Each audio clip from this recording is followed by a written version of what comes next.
Morning. Pumili ako ng ganito. I'm craving tofu. for taho.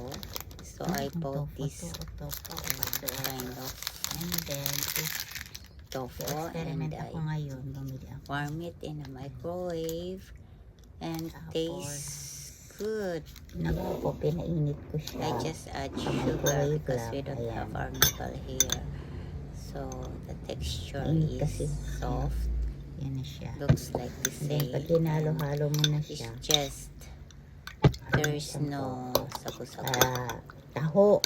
I mean, But it taho. tastes the same And as then, soft. lagyan mo siya But not ng... so because Wala kaming arnibal dito. Taho Yung is white na lang na different. sugar. from this one. Let's try natin ang But malasa. Kung malasa. my craving is okay now. Yan na. Thanks for watching. Ano Have naman a siya? nice day, Ano, everyone. May tubig-tubig kasi lang walang sago.